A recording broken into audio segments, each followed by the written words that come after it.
Hello everyone, welcome to Naira Study Hub. आप सब कैसे हैं? आई होप कि आप सभी अच्छे होंगे और अपनी स्टडी को अच्छे से कर रहे होंगे। फ्रेंड्स, आज के वीडियो लेक्चर में जो आपका सब्जेक्ट हिंदी हो जाता है, इसके राजन सीरीज के अति लघु 3 टाइप क्वेश्चंस की सीरीज को कंटिन्यू करेंगे, जो आप लोगों के लिए मोस्ट इंपॉर्टेंट है। सो वीडियो को बिल्कुल भी स्किप ना कीजिएगा और वीडियो को लास्ट तक जरूर देखिएगा। तो चलते हैं आज की सीरीज का फर्स्ट नंबर क्वेश्चन देख लेते हैं। क्वेश्चन आपका हो जाता है, वृक्ष से पत्ते गिरते हैं, वाक्य में कौन सा कारक है? तो वाक्य में आपका देखिए, वृक्ष से पत्ते गिरते हैं यानी वृक्ष से पत्ते अलग हो रहे हैं, और जहां पे अलग होने की बात होती है वहां पे कौन सा कारक होता है? तो वहां पे अपादान कारक होता है, यानी कि अपादान आपका राइट आंसर हो जाएगा।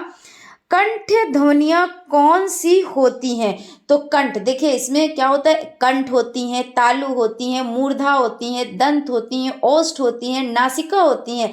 लेकिन देखिए कंठ में कौन कौन सी आती हैं? तो कंठ में आपका हो जाता है, जैसे का से जो स्टार्ट होती हैं, तो जैसे का, खा, गा, घा, ये सब कंठ ध्वनियां होती हैं। तालु की बात की जाए तो तालु में क्या होता है, देखिए जैसे चा, छा, जा, झा और या भी, और जो आपका शरीफ शाह होता है ये भी तालु में आता है। उसके बाद मूर्धा में आपका हो जाता है टा, ठा, डा, ढा, ये सब हो जाते हैं। दंत में देखिए, दांत से जब जीभ टकराती है तो वो दंत में होता है ता, था, दा, धा, और इसमें ला भी आता है और इसमें सपेरे वाला सा भी आता है।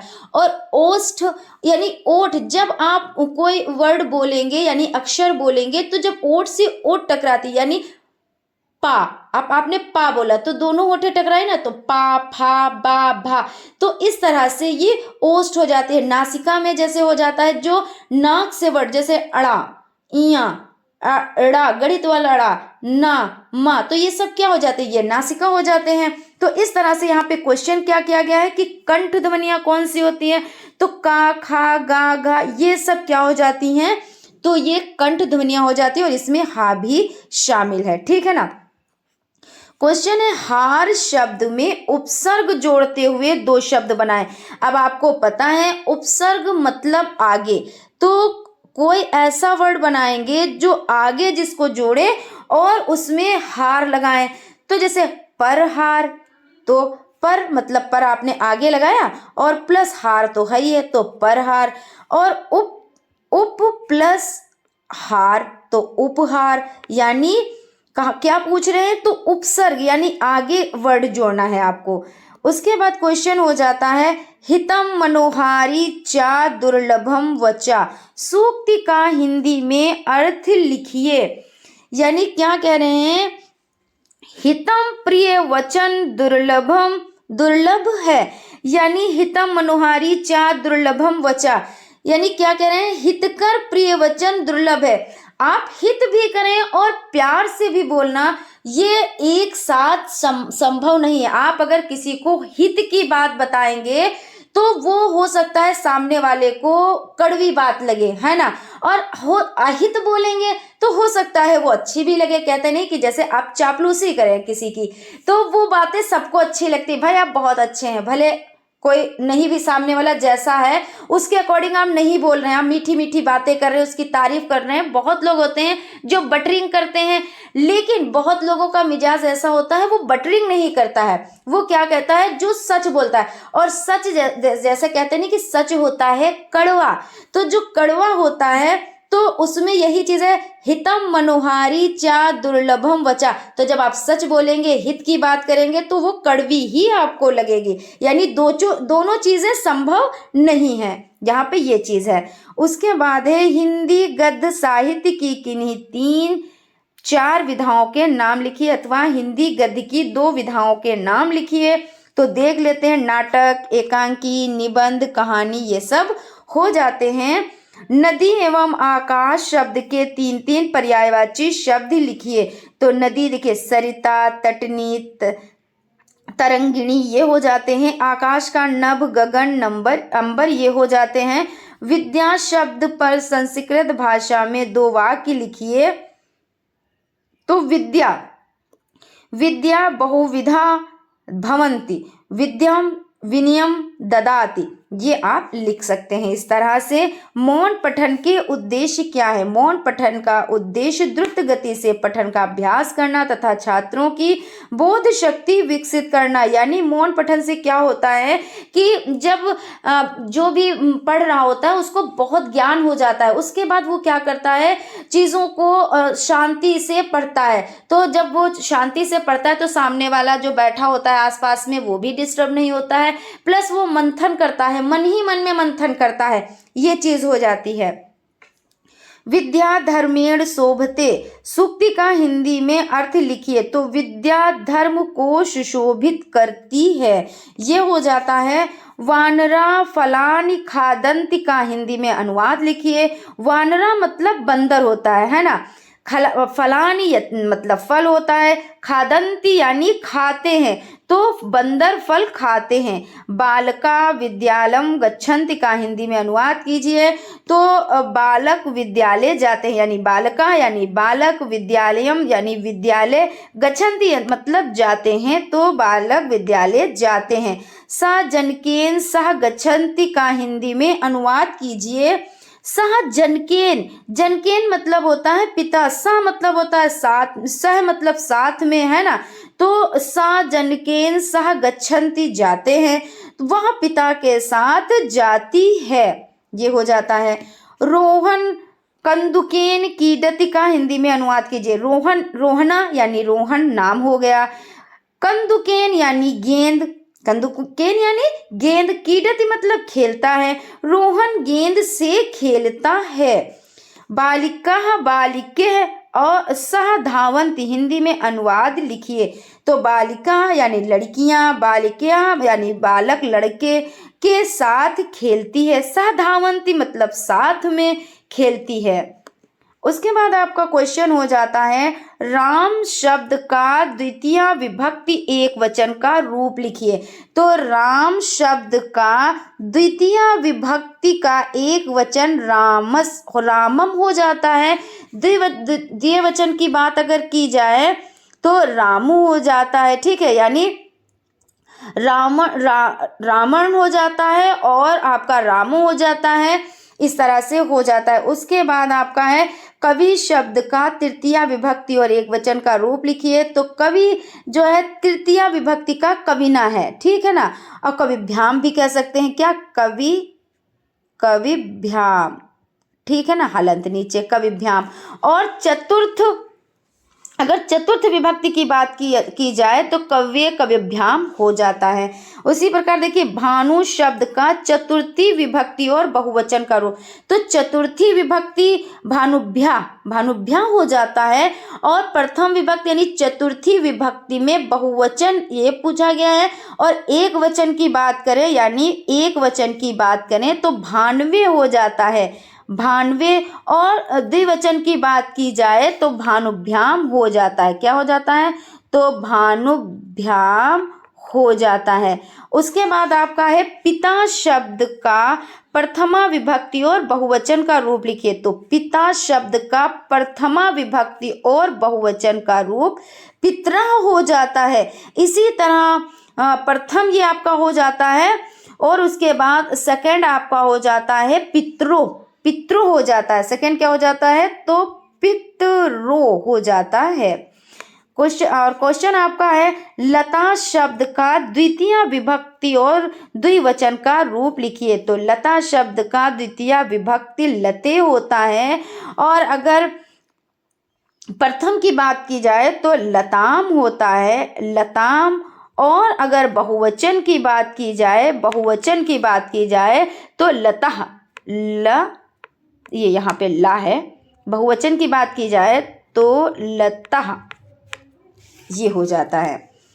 उसके बाद क्वेश्चन आपका हो जाता है मति शब्द का तृतीय विभक्ति और एक वचन का रूप लिखिए।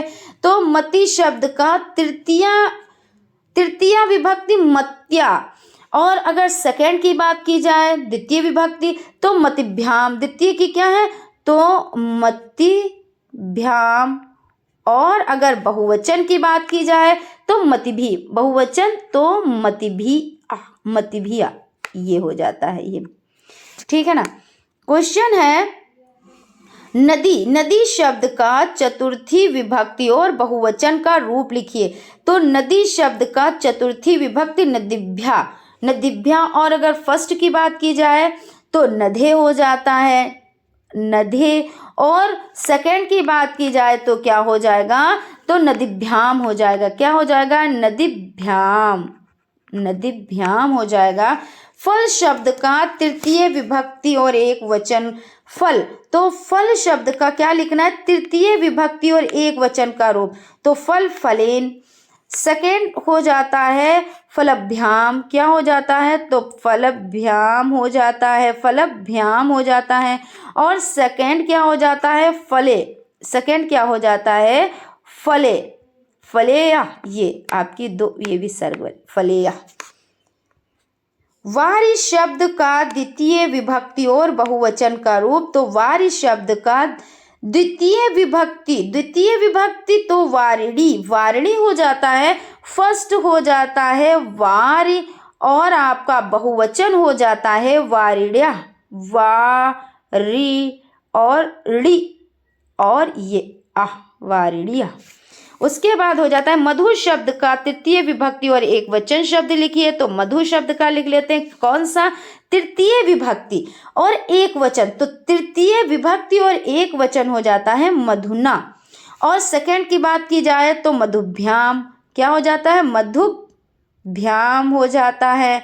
और इसी तरह अगर बहुवचन की बात की जाए तो मधुभ्या हो जाता है, क्या आ जाता है, मधुभिया, मधुभिया हो जाता है। ठीक है ना। निराला जी की प्रमुख काव्य रचनाएं कौन कौन सी हैं, तो निराला जी की प्रमुख काव्य रचनाएं हो जाती हैं गीतिका, तुलसीदास, अनामिका, कुकुरमुत्ता, अड़िमा, बेला, अर्चना, परिमल, आराधना, गीत गुंज, नए पत्ते, अपरा, ये सब हो जाते हैं। श्री रामधारी सिंह दिनकर का जन्म कब और कहाँ हुआ था, तो श्री रामधारी सिंह दिनकर का जन्म 23 सितंबर कब हुआ था, तो 23 सितंबर और 1908 में बिहार प्रांत के मुंगेर जिले के सिमरिया घाट नामक ग्राम में हुआ था।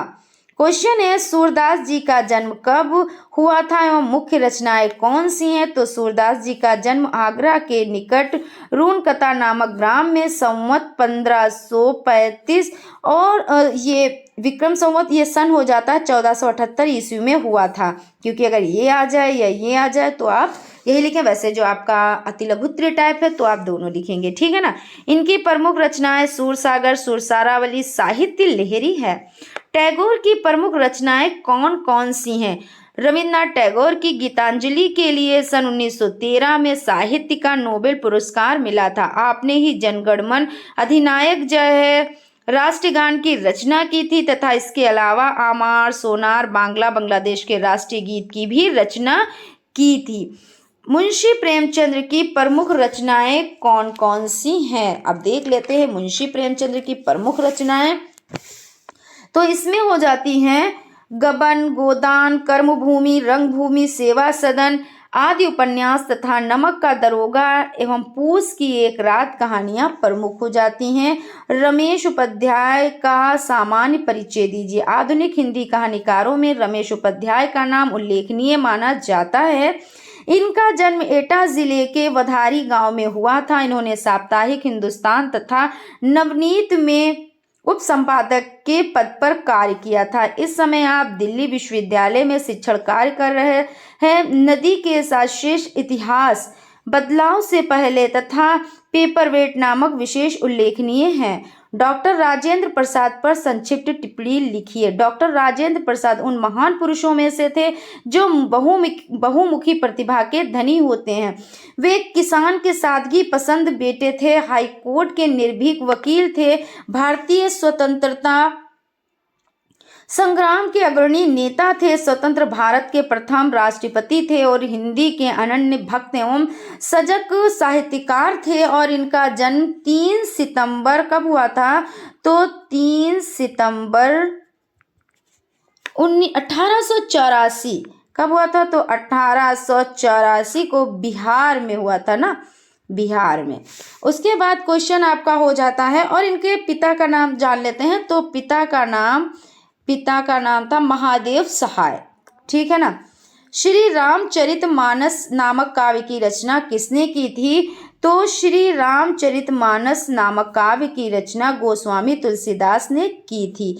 बिहारी जी का जन्म कब और कहाँ हुआ था? बिहारी जी का जन्म सन 1603 ईस्वी के लगभग मध्य प्रदेश के ग्वालियर जिले के अंतर्गत वसुआ गोविंदपुर नामक गांव में हुआ था। उर्मिला के रचयिता कौन थे? उर्मिला काव्य के रचयिता बाल कृष्ण शर्मा नवीन हैं। शरद जोशी का सामान्य परिचय दीजिए। शरद जोशी का जन्म मई 1931 ईस्वी में उज्जैन मध्य प्रदेश में हुआ था। जोशी जी हिंदी के प्रसिद्ध व्यंगकार हैं।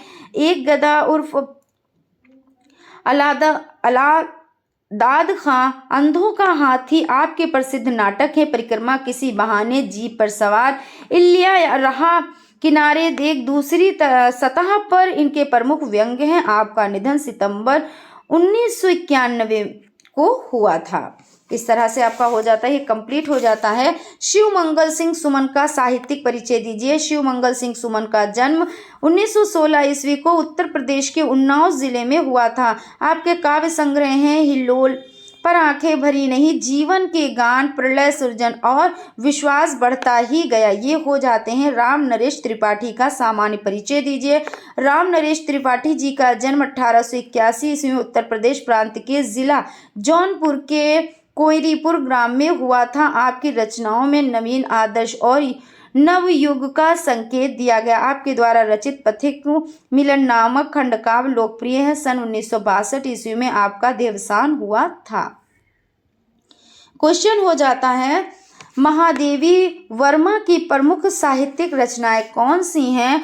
तो रचनाएं हो जाती हैं रश्मि, नीरजा, सांधिगीत, निहार, यामा तथा दीपशिखा, ये हो जाती हैं। गद्य रचनाएं अतीत के चलचित्र, स्मृति की रेखाएं, श्रृंखला की कड़ियां और हिंदी विवेचनात्मक गद्य, ये हो जाते हैं। सियाराम शरण गुप्त का संक्षिप्त परिचय दीजिए। तो सियाराम शरण गुप्त का जन्म सन 1895 ईस्वी में चिरगांव जिला झांसी में हुआ था। आपने कई कविता, उपन्यास तथा निबंधों की रचना की है।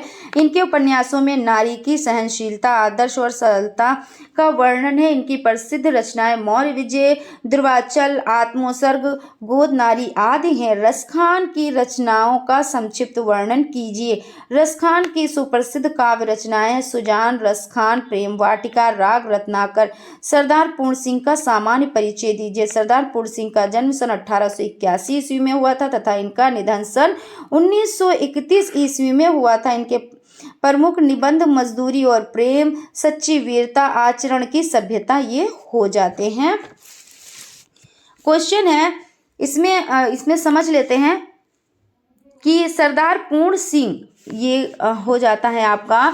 तो इनका जन्म जो 1881 में हुआ था, तो वो 17 फरवरी, कभी कभी ऐसा भी क्वेश्चन आ जाता है, ठीक है ना, कि 17 फरवरी, 18 फरवरी, 17 मार्च, इस तरह से भी क्वेश्चन पूछ लिए जाते हैं।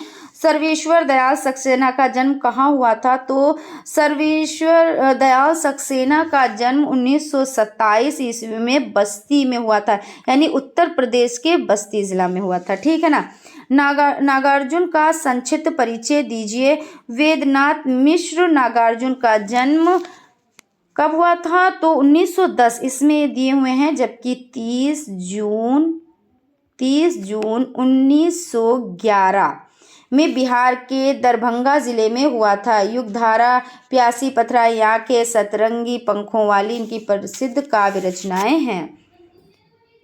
गणेश शंकर विद्यार्थी पर संक्षिप्त लेख लिखिए। गणेश शंकर विद्यार्थी का जन्म 1890 में प्रयाग में हुआ था। आप पत्रकार थे। आप सरस्वती पत्रिका तथा अभ्युदय पत्र में कार्यरत रहे हैं। कुछ समय तक आप प्रताप साप्ताहिक पत्र के संपादक रहे हैं। इनकी भाषा सशक्त एवं शैली ओजपूर्ण, गंभीर एवं वक्रता प्रधान रही। आपका निधन सन 1931 ईस्वी को हुआ था। विनय पत्रिका के रचनाकार कौन है? तो विनय पत्रिका के रचनाकार तुलसीदास जी हैं।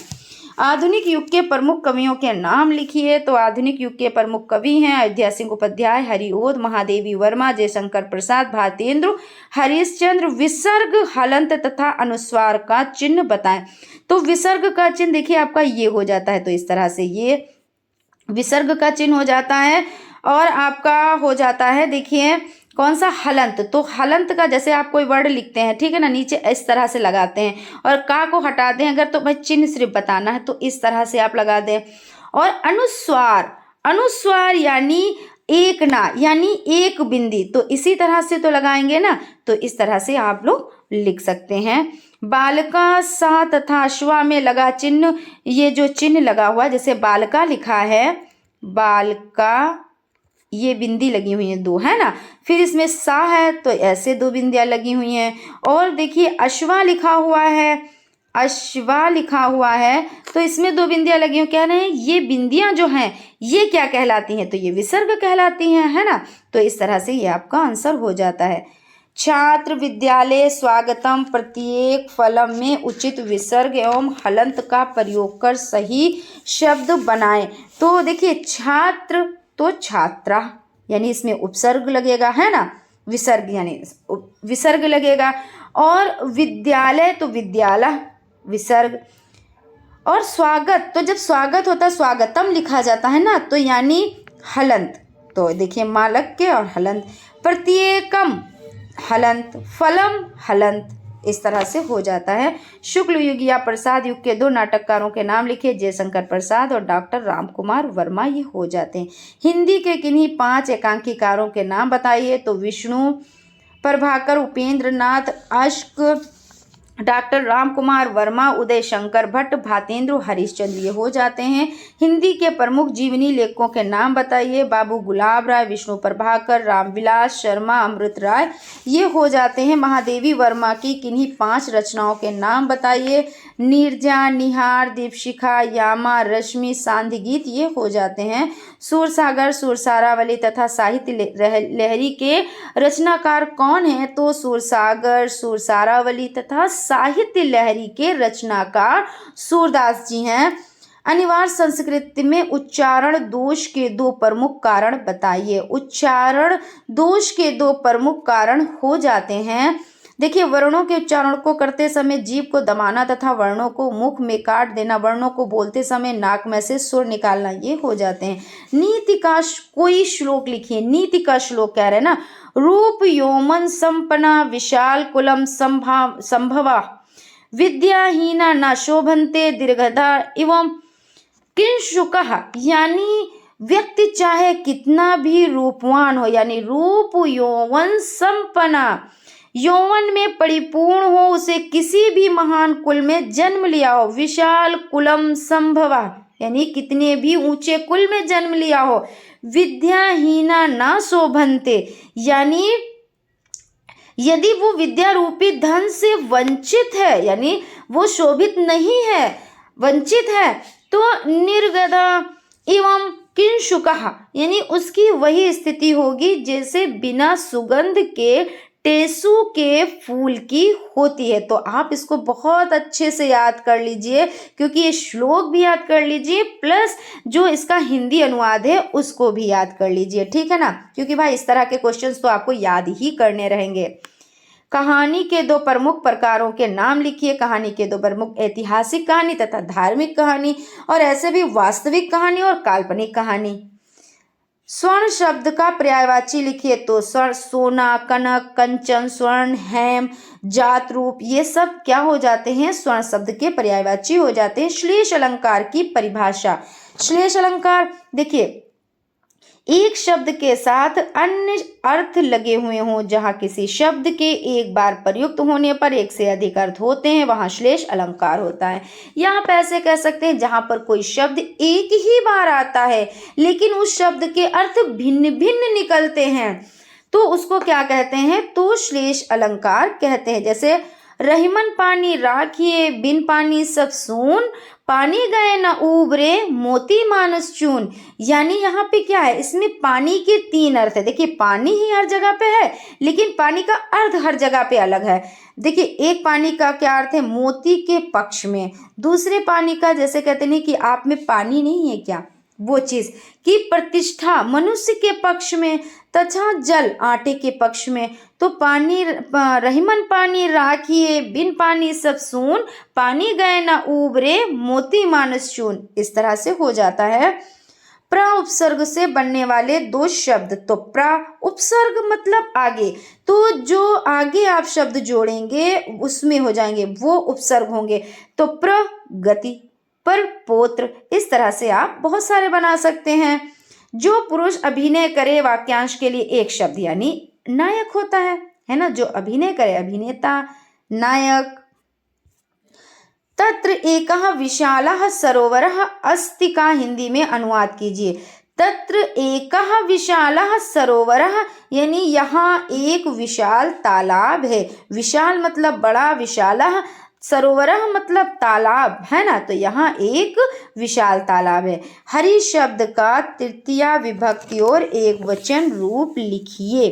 तो हरि शब्द का हरिणा हो जाता है, क्या हो जाता है? हरिणा हो जाता है। और सेकंड की बात की जाए, जैसे सेकंड की बात की जाए तो हरिभ्याम, हरिभ्याम, हरिभ्याम, ये हो जाता है, ठीक है ना। उसके बाद आपका हो जाता है हिमालय से गंगा निकलती है। हिमालय से गंगा निकलती है, यह वाक्य किस कारक का है? तो हिमालय से गंगा निकलती है यानी एक वस्तु का दूसरे से अलग होना है ना, तो ये अपादान कारक है।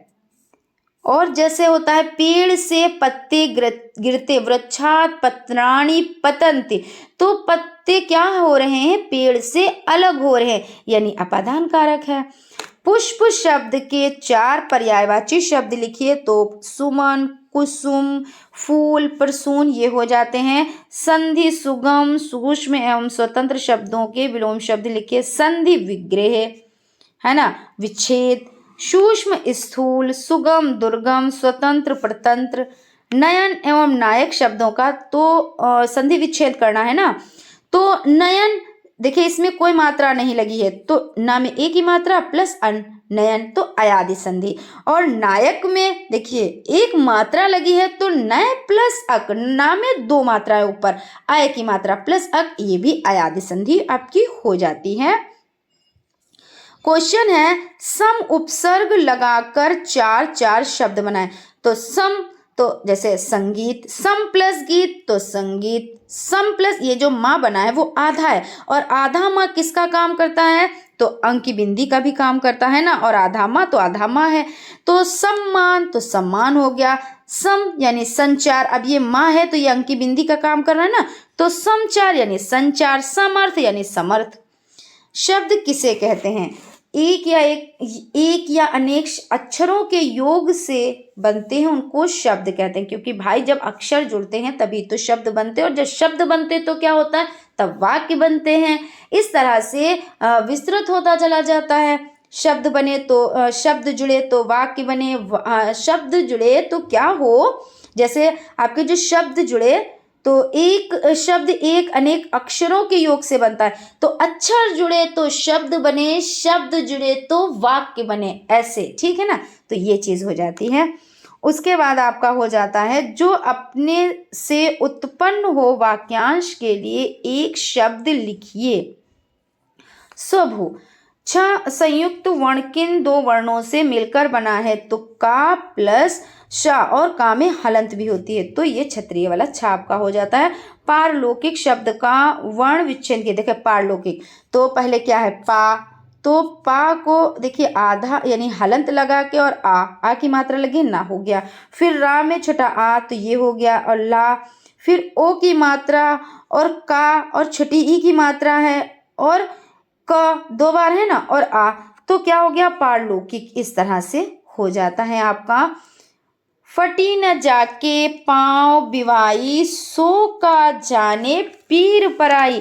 कहावत का अर्थ स्पष्ट कीजिए। यानी जिसके पैरों में बिवाई यानी दरार हो जाती हैं, और इस कारण जो उसको पीड़ा होती है, उस पीड़ा का अन्य कोई व्यक्ति नहीं समझ पाता, उसी प्रकार दुखी या पीड़ित व्यक्ति का दुख कोई अन्य नहीं समझ पाता। तो देखिए यहाँ पे क्या बताया गया है? कि फटी न जाके पाँव बिवाई, सो का जाने पीर पर आई। कि जिसके पैर फटे हैं, जिसके पैरों में दरारें, यानी जिसको दुख है, अपने दुख को सिर्फ वही समझ सकता है जो जिस बात के लिए दुखी है। दूसरा तो उसको ये समझता है कि ये फ्री में दुखी है, इसको दुखी क्या है।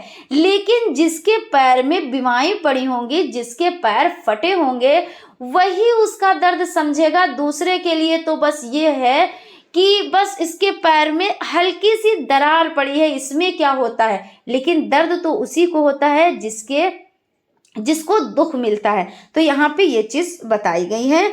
अनुप्रास अलंकार का एक उदाहरण लिखिए जहां एक ही वर्ण, क्या कह रहे हैं कि जहां एक ही वर्ण दो या दो से अधिक बार आए वहां अनुप्रास अलंकार होता है। जैसे चारू चंद्र की चंचल किरणें खेल रही हैं जलथल में। इसमें क्या हुआ, जैसे चारू, चा में चा, चारू में चा, चंद्र में चा, चंचल में चा, तो इस तरह से चा वर्ण की बार बार आवृत्ति हुई है ना। तो यहाँ पे क्या है, यहाँ पे अनुप्रास अलंकार हो जाता है। आकर्षण, कृतज्ञ, जागृत व मुक्ति शब्दों के विलोम लिखिए। आकर्षण मतलब प्रतिकर्षण, कृतज्ञ यानी कृतज्ञ, जागृत यानी सुषुप्त, मुक्ति यानी बंधन, ये हो जाते हैं। निम्नलिखित शब्दों के एक एक समानार्थी शब्द लिखिए। खग धरती, तो खग पक्षी, धरती धरा। सरोरुह शब्द का क्या अर्थ है? सरोरुह शब्द का अर्थ है कमल की भांति।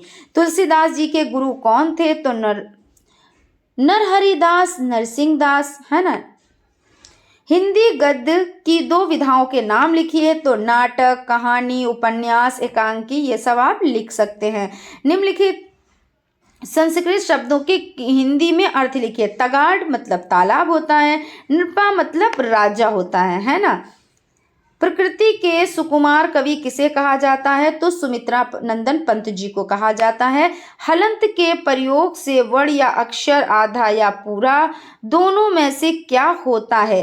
तो हलंत का मतलब क्या होता है? जैसे आपको कुछ लिखना है तो जब इसमें हलंत लगा दिया, इसका मतलब ये आधा हो गया, है ना। तो आधा होता है। और इसमें क्या होता है, इसमें जो छोटा आ होता है वो समाप्त हो जाता है। इसमें छोटा आ छिपा होता है ना, जैसे का प्लस छोटा आ, तब ये बनता है आपका का। और जब आपने इसमें हलंत लगा दिया तो इसमें जो क्या होता है, छोटा आ है वो समाप्त हो गया, ये चीज हो जाती है। माँ में माँ वर्ण अक्षर पूरा अथवा आधा किस रूप में, वही चीज हो गई। देखिए माँ जैसे हलंत है तो ये आधा हो गया, तो आधे रूप में पाया जाएगा। वंश अंश शब्द में किस चिन्ह का प्रयोग हुआ? तो अनुस्वार, क्योंकि एक बिंदी है, वही चीज तो बताई थी, एक बिंदी है और एक ना, तो अनुस्वार। समस्त भाषाओं की जननी कौन सी भाषा? तो समस्त भाषाओं की जननी संस्कृत भाषा हो जाती है। क्वेश्चन है आपका, हरिभाऊ उपाध्याय का जन्म कब और कहाँ हुआ था? हरिभाऊ उपाध्याय का जन्म उज्जैन जिले की देवास तहसील के गांव में सन 1892 में हुआ था। डॉक्टर विद्यानिवास की प्रमुख रचनाएं कौन सी हैं? निबंध संग्रह संचारणी, परंपरा, बंधन, दूब और अशत, मेरे राम का मुकुट भीग रहा है, बसंत आ गया पर कोई उत्कंठा नहीं, मैंने सिल पहुंचाई, आंगन का पक्षी और बंजारा मन, तुम चंदन हम पानी, चितवन की छाह, कदम्ब की फूली डाल आदि हो जाते हैं। शोध पालनी व्याकरण की विश्लेषण पद्धति, साहित्य की चेतना, भाषा विज्ञान, हिंदी की शब्द संपदा, रीति विज्ञान आदि। हरिशंकर परसाई कौन थे? तो हरिशंकर परसाई का जन्म मध्य प्रदेश के होशंगाबाद जिले के जमानी गांव में हुआ था। वे प्रसिद्ध व्यंगकार थे। उन्होंने अपने यथार्थ व्यंग में घूसखोरी, स्वार्थ, भ्रष्टाचार आदि पर चुटीली भाषा में व्यंग किया है। पगडंडियों का जमाना, सदाचार का तावीज, जैसे उनके दिन फिरे, निठल्ले की डायरी, तट की खोज आदि इनकी प्रमुख पुस्तकें हो जाती हैं। वियोगी हरि का साहित्य परिचय दीजिए। वियोगी हरि का जन्म सन 1896 ईस्वी में छतरपुर मध्य प्रदेश में हुआ था। सन 1932 ईस्वी में साहित्य साधना से हटकर हरिजन सेवक संघ, गांधी स्मारक विधि और भूदान आंदोलन से क्रमशः जुड़ गए। आपकी प्रेम शतक, प्रेमांजलि काव्य, वीर हरदोल, छदम, योगिनी नाटक, मेरा जीवन, परवाह प्रमुख हैं। मई 1988 ईस्वी में आपका देवसान हो गया। यमक अलंकार की परिभाषा लिखिए। तो यहाँ पे देख लेते हैं, जहाँ एक शब्द अथवा शब्द संग्रह का एक से अधिक बार प्रयोग हो किंतु उनका अर्थ प्रत्येक बार भिन्न भिन्न हो, वहाँ यमक अलंकार होता है। जैसे कनक, कनक तेसो गुनी, मात कदा अधिकाय, है ना। यहाँ कनक का अर्थ सोना तथा दूसरे कनक का धतूरा हो जाता है, यानी यहाँ यमक अलंकार हो जाता है। रूपक अलंकार की परिभाषा लिखिए। जहाँ उपमेय में उपमान का भेद रहित आरोप हो वहाँ रूपक अलंकार होता है। चंद्रिका से लिपटा घनश्याम या चरण कमल बंदो हरिराई। उपमा अलंकार की परिभाषा दीजिए। जहाँ पर उपमेय की उपमान से किसी समान धर्म के आधार पर समानता या तुलना की जाए वहाँ उपमा अलंकार होता है। जैसे पीपर, पात, सरिस, मंडोला। तो यहाँ पे क्या हो जाता है, उपमा अलंकार हो जाता है कि जहां पर उपमेय की उपमान से किसी समान धर्म के आधार पर समानता या तुलना की जाए कि पीपर, पात, सरिस, मंडोला, यानी पीपर के जो पत्ते उसके जैसा मंडोला है ना, वही चीज तो है ना, पीपर, पात, सरिस, मंडोला। उत्प्रेक्षा अलंकार की परिभाषा लिखिए। तो जहां उपमेय में उपमान की संभावना की जाती है वहां उत्प्रेक्षा अलंकार होता है। जैसे सोहत ओढ़े पीठ पदु, श्याम सलोने गात, मनो नीलमणि शैल पर, अपतु परियो प्रभात। ये किसका उदाहरण हो जाता है, तो उत्प्रेक्षा अलंकार का उदाहरण हो जाता है। क्वेश्चन आपका हो जाता है, प्रति उपसर्ग से बनने वाले 4 शब्द बनाइए। तो प्रतिवाद यानी प्रति उपसर्ग, उपसर्ग मतलब आगे, है ना। तो प्रतिवाद, प्रत्येक, प्रतिक्रिया, प्रतीक, तो इस तरह से हो जाते। सु उपसर्ग लगाकर 4 शब्द बनाइए। तो सुपुत्र, सुअवसर, सुमार्ग, सुमन, ये सब हो जाते हैं। जिसको ना जीता जा सके वाक्यांश के लिए एक शब्द लिखिए। तो अजय हो जाता है।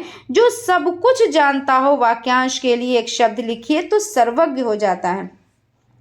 फ्रेंड्स, आई होप आप लोगों को सेशन अच्छा लग रहा होगा। अगर सेशन अच्छा लग रहा है तो प्लीज़ एक लाइक ज़रूर करें, और अगर अभी तक आप लोगों ने चैनल को सब्सक्राइब नहीं किया है तो प्लीज़ सब्सक्राइब कर लें। क्योंकि फ्रेंड देखिए, जब आप लोग लाइक करते हैं, है ना, तो हमको एनर्जी मिलती है और हम बेहतर से बेहतरीन वैसे भी करते हैं। अपना 100% तो नहीं, 110% देते हैं। लेकिन आप लाइक करेंगे तभी तो हमें मोटिवेशन मिल पाएगा कि हाँ, आप लोगों को इस चीज़ की नीड है, आप लोगों को चीज़ें पसंद आ रही हैं, तो ये सब चीज़ें हो जाती। तो आप लोग लाइक ज़रूर कर दिया कीजिए। चलिए देख लेते हैं। जो सब कुछ जानता हो वाक्यांश के लिए एक शब्द लिखिए। सर्वज्ञ हो जाता है। जो सत्य बोलता हो वाक्यांश के लिए एक शब्द लिखिए। तो सत्यवादी, सत्यभाषी हो जाता है। जिसने मृत्यु को जीत लिया हो वाक्यांश के लिए एक शब्द, तो मृत्यजन। और पर्वत से राजा हिमालय, अस्ति का हिंदी में अनुवाद कीजिए। तो पर्वतों का राजा हिमालय, यानी पर्वत से राजा हिमालय, यानी पर्वतों का राजा हिमालय है। यहाँ पे आपकी जो ये यानी इस सीरीज के जो बहुविकल्पी टाइप क्वेश्चन है वो कंप्लीट हो जाते हैं। नेक्स्ट वीडियो में हम लोग बहुविकल्पी टाइप नहीं थे, ये अति लघुत्तरीय टाइप क्वेश्चंस थे। इनकी सीरीज कंप्लीट हो जाती है। अब नेक्स्ट वीडियो में लघुत्तरीय टाइप क्वेश्चंस की सीरीज को कंटिन्यू करेंगे। सो फ्रेंड्स, अगर अभी तक आप लोगों ने वीडियो को लाइक नहीं किया तो लाइक कर दे, चैनल को सब्सक्राइब नहीं किया है तो सब्सक्राइब कर दे। मिलते हैं नेक्स्ट क्लास में, तब तक आप लोग अपना ख्याल रखें और स्टडी को कंटिन्यू करें। Thank you.